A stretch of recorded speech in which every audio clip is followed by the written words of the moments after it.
என் சார்பா நீங்க போங்க, ஸ்டாலினிடம் முக்கிய பொறுப்பை கொடுத்த மோடி. ஷாக்காகி நின்ற எடப்பாடி. நாகாலாந்து ஆளுநர் கணேசன் சென்னையில் காலமானார். தமிழக முதல்வர் மு. க. ஸ்டாலின் நேரில் அஞ்சலி செலுத்தினார். எதிர்க்கட்சித் தலைவர் எடப்பாடி பழனிசாமியும் இரங்கல் தெரிவித்தார். பல்வேறு அரசியல் தலைவர்களும் தங்கள் துக்கத்தை வெளிப்படுத்தினர்.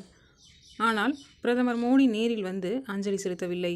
1945ஆம் ஆண்டு தஞ்சாவூரில் பிறந்தவர் கணேசன். சிறு வயதிலேயே தந்தையை இழந்து RSS அமைப்பின் முழுநேர செயல்பாட்டாளராக இயங்க ஆரம்பித்தார். திருமணமே செய்து கொள்ளாமல் பொது வாழ்விற்கு தனது வாழ்வை அர்ப்பணித்த கணேசன் பாஜகவில் இணைந்து செயலாற்றினார். இந்த நிலையில் பிரதமர் சார்பில் கணேசனுக்கு மரியாதை செலுத்த முதல்வர் ஸ்டாலினை டெல்லி கேட்டுக்கொள்ளப்பட்டதாக கூறப்படுகிறது. இதையடுத்து பிரதமர் மோடி சார்பில் கணேசனுக்கு ஸ்டாலினின் மலர் வளையம் வைத்ததை மற்றும் நேரில் அஞ்சலி செலுத்தியதை எடப்பாடி உள்ளிட்ட அதிமுக தலைவர்கள் ரசிக்கவில்லை.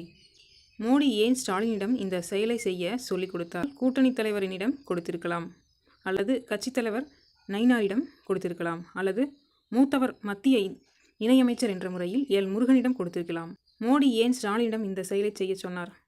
டெல்லியில் என்ன நடக்கிறது என விசாரிக்குமாறு அதிமுக MP CV சண்முகத்தை எடப்பாடி கேட்டுக்கொண்டிருக்கிறார். இதேபோல பிரதமர் சார்பில் ஸ்டாலின் மரியாதை செலுத்தியதை பாஜகவிலும் பலர் விரும்பவில்லை.